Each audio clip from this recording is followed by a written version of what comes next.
Okay, so looking beyond the timey-wimey stuff, what are you hoping to see in the story? And what are your expectations? I think you should go first. Alright, looking beyond the timey-wimey stuff, what am I hoping to see? Man, there is so much that I'm hoping to see. Yeah. I'm not hoping to see, like I said before, Thrall that we're following him around, but the moment that he meets his parents and he finds out that he's actually not a real orc, but more a human instead of an orc, that moment is going to be brilliant. Yeah. I hope his parents tell him to put the armor back on. That'll be nice. Yeah, or just stop being such a pussy and just fight like real orcs do. Like, son, Yes. you disappoint me. Go fight a boar. But You're not a Dad, frost. I'm the world shaman. I don't care. Totally. And what else? I hope that they're going to take Garona's story. Like, Garona's background currently is that she was born out of a forced union between Orc and Draenei. But we're not sure who her mother was. And you also have Marad, the Draenei, the Vindicator Marad. And we don't know exactly who his sister was. So I'm hoping that there's going to be a link between those two. Like that Garona's mother was Marad's sister. I think that would be awesome. And especially if that's Uril, the new character that they introduced with the Draenei. Oh man, that would be a The plot Joan of twist. Arc. Mm-hmm. Yeah, isn't Thrall connected to that storyline with Garona and Marad? In a way, he was there. At least I think they considered him for the council, for Medan to power him up. But is he connected? I mean, Garona showed up at the meeting of Faramore, where she interrupted the meeting. And of course, Gul'dan, who messed up all the orcs their lives. That's also a huge connection. And Gul'dan was the one who enforced that union. So it's kind of a Garona, Marad versus Gul'dan and Cho'Gall kind of story, isn't it? Yeah, absolutely. The I just hope that Blizzard are going to explain that story. They have not really sowed the seeds before now for people to understand where that story is going. Like even until your video, I didn't even realize that there was a connection there. But now that I do, it's like, well, that sounds like a really killer story. Like Garona's been there for quite a while. She, killed. I think either she killed or she attacked Cho'Gall, and it resulted in his death. Did she kill him, or was it us? No, that was us. She attacked him a couple of times, like in AQ and in Twilight Highlands, but we got the killing blow. Yeah. Yeah. So you go back, and Cho'Gall's there in his prime, non-old goddy eye twitchy form. Yep. And yeah.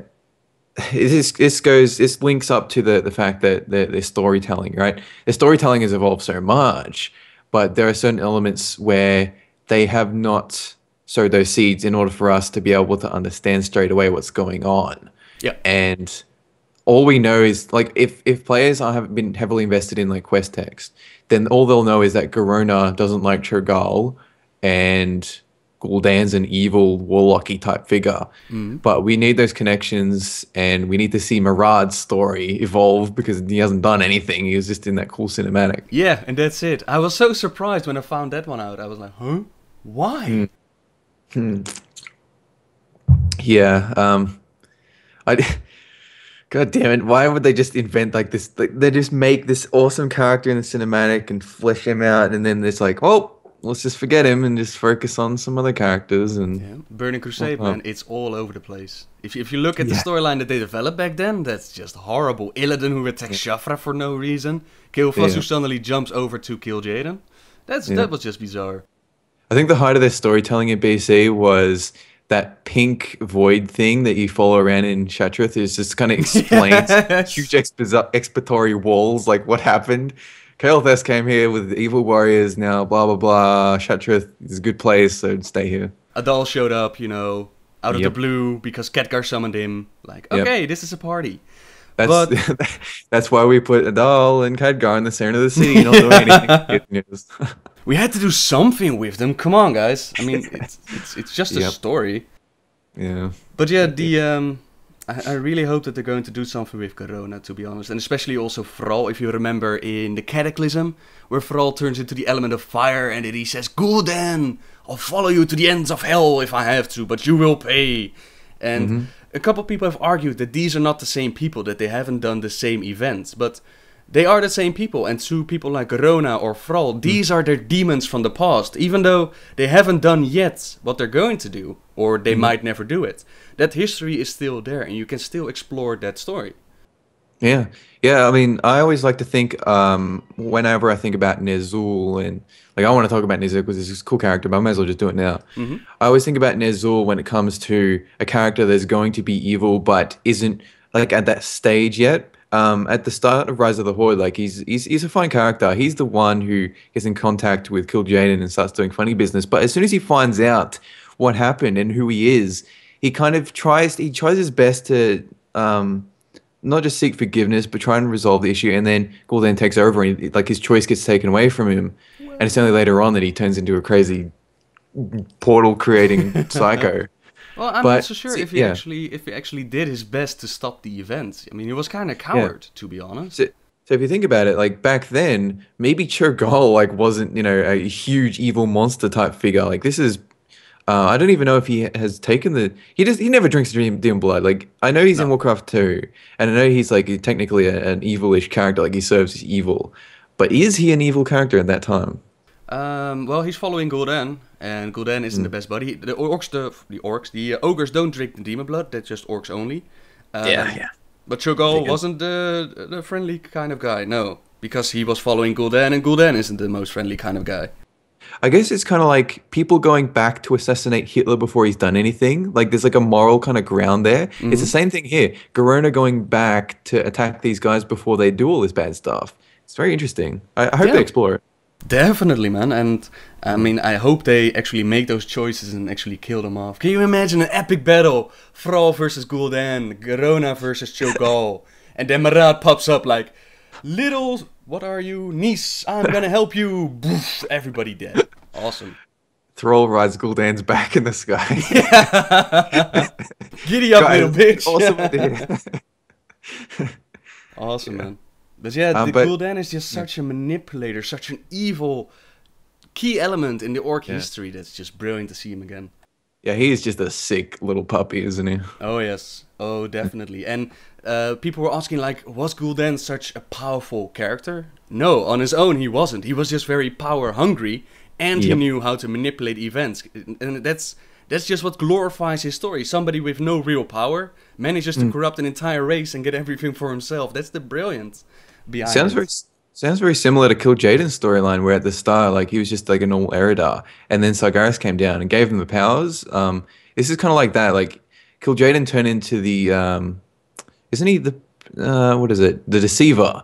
And Gul'dan's kind of like, yeah, he's total apprentice, like his lesser powerful version of that. So yeah. Pretty much. Yeah. Although, yeah, with the empowerment of Sargeras, I mean, Kil'jaeden was on board, man. He saw that vision of what the universe was going to be, and he was like, I want that. Give me. And the rest was just, it was more Sargeras who corrupted all of them than it was Kil'jaeden himself. He really became the deceiver when he started to corrupt the orcs. Unless we get two Kil'jaedens, because there are two Kil'jaedens in this storyline, and then they can double corrupt everyone. And oh god, don't start. Don't start. Yeah, I really can't believe that they didn't really explain that at BlizzCon. Like that was just like a huge issue that I saw. I'm like, well, if they're in contact with Kil'jaeden, how does that work? Like if the Burning Legion came through the red portal, and there was two Burning Legions, like interesting. Okay. Yeah, time travel complications. Yep. Yeah. But let's move on from the timey-wimey stuff. I also want to see Grom and Garrosh's whole story expand. Yeah. What do you think is going to happen between those two? It's a good question. Because yeah, we all know Grom. Grom was a cool character from Warcraft 3.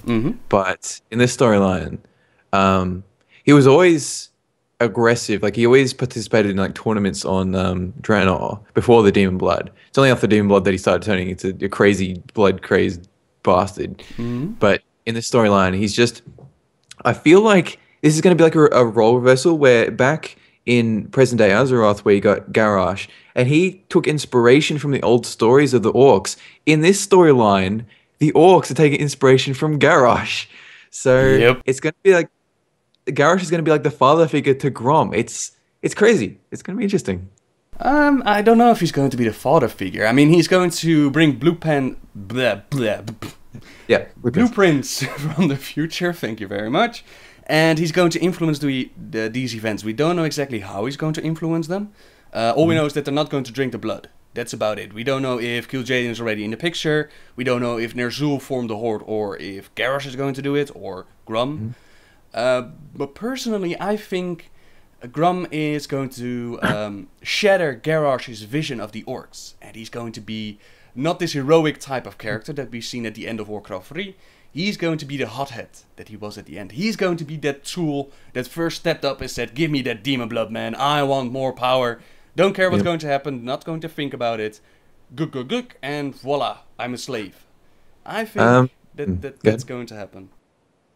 So the thing is, if they take Grom down that route where he like thirsts for power, just like he did with the demon blood, in this storyline, that is really similar to Garrosh's storyline in Mr. Pandaria, and I'm concerned that it's just way too similar, in that Grom would be like, I need to get like better weapons, I need to be stronger, and I'm gonna do anything I can. Like, I'll taste the blood of the old gods or whatever, and that's just going to be a repeat of what's just happened with Garrosh. I want to see their story go in like a new direction.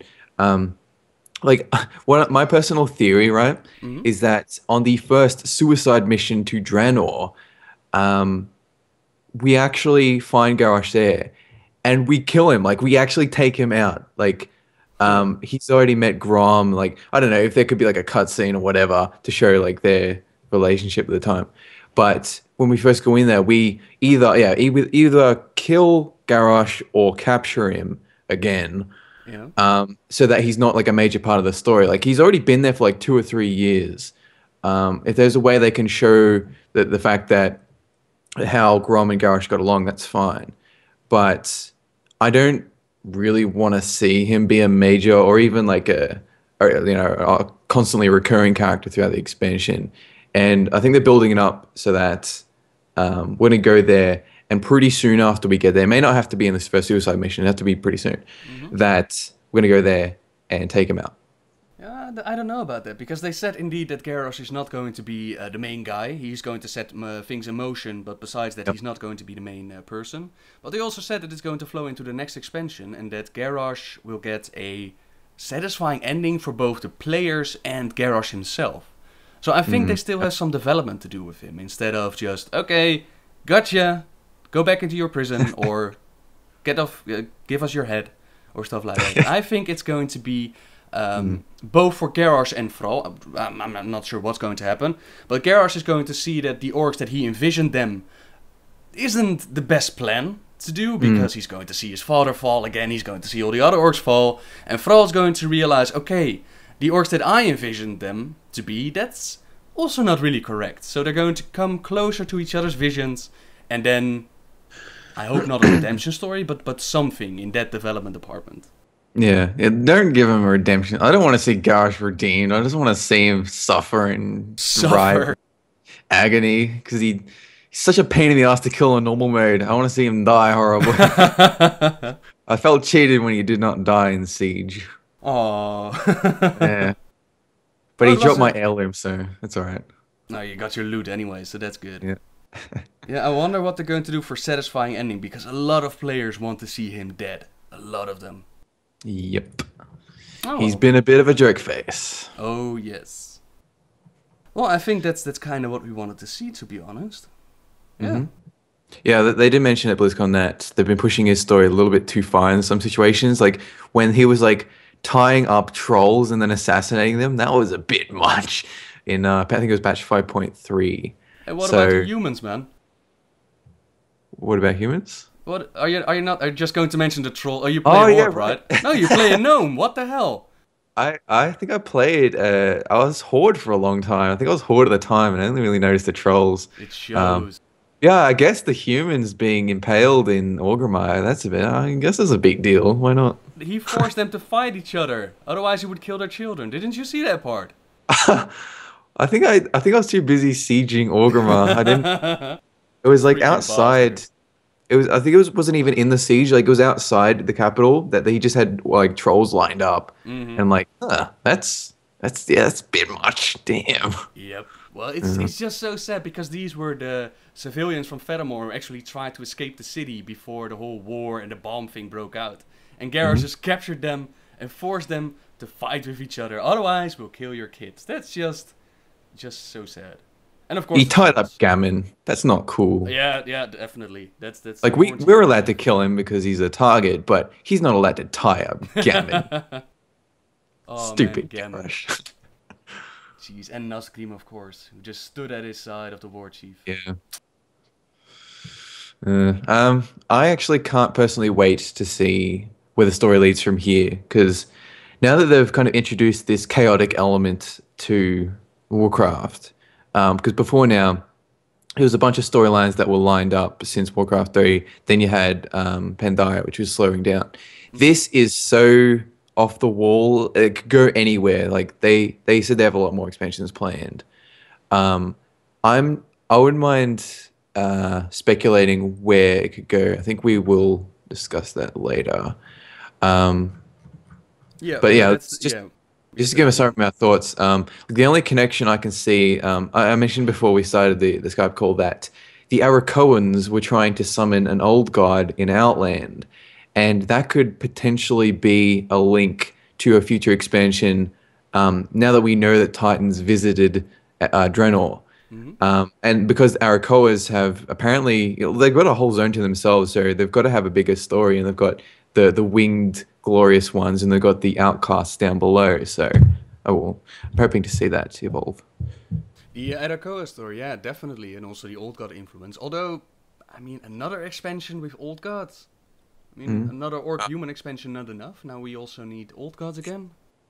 Well, yeah, I was thinking about where else they could take it. They could go down the Legion route, but because this is alternate Draenor, and the Legion kind of symbolizes the ultimate, they are the Darth Vader and Emperor Palpatine of, Star Wars or, Warcraft. I don't think it's prudent to go down, like, if we're going to Draenor and there's Legion influence, or, actually, no, that's not right. If we're going to Draenor and there's a Legion storyline with the Demon Blood and Gul'dan, I don't feel confident enough to be able to say that the next expansion would be a Legion. There's a chance, but it's got a bigger chance than a Queen Ajara expansion, because that's not going to happen. No, Wars of Draenor? No. I don't see that happening, no. But yeah, I mean, we're not sure where the Arakoa tried to summon the Old God from. We don't know if that's from Azeroth or from the Twisting Nether or the Great Dark, or maybe even from the core of Draenor itself. And it's interesting to see that the Titans actually visited Draenor. We had speculation about it, we didn't know for sure, so I wonder what kind of influences we're going to see that were destroyed back when the Alliance closed the portal and Ner'zhul just said, goodbye guys, portals, bye. So I wonder what kind of things we're going to see there, so that influence will always be there. And then, yeah, if I had to make a bet, I would say indeed the Burning Legion to have a bigger chance than the Old Gods, especially because Gul'dan's on the phone with Kil'jaeden. I mean, the Burning Legion is pretty much the downfall of the Orc race. They were the ones who corrupted them. Yeah, It's going to be interesting. The thing is, with Old Gods, how do they kind of sell that expansion? Because a lot of the times they have characters that are very relatable. Old Gods are not. They're just pure evil scumbag types. There's supernatural craziness. How do they make it so that people will want to kill them? Like, you can't just say, guys, these evil masses of flesh are evil. You got to take them down. Like, that can't be that can't be the draw of the expansion. Now, if Titans did visit Azeroth, here's a theory. They're going to create a new Ulduar on Draenor. They're going to discover it on one of the hidden islands. We're going to go into Ulduar 2.0 and find a new Enzoth. It's going to be a thing, I swear to God. A new Old God in the Ulduar on Draenor. Yes! Awesome. It's flawless. It's going to happen. It's flawless. Nothing to do about it. Guys, it sounds cool. Come on, let's do it. Put it in the expansion. Yep. I could totally just hear David Kozak and like Chris Metzen just like shouting each other like, "Yes, new Ulduar, yes, old gods." So Oh yeah, man, Ulduar was good. Damn. it was.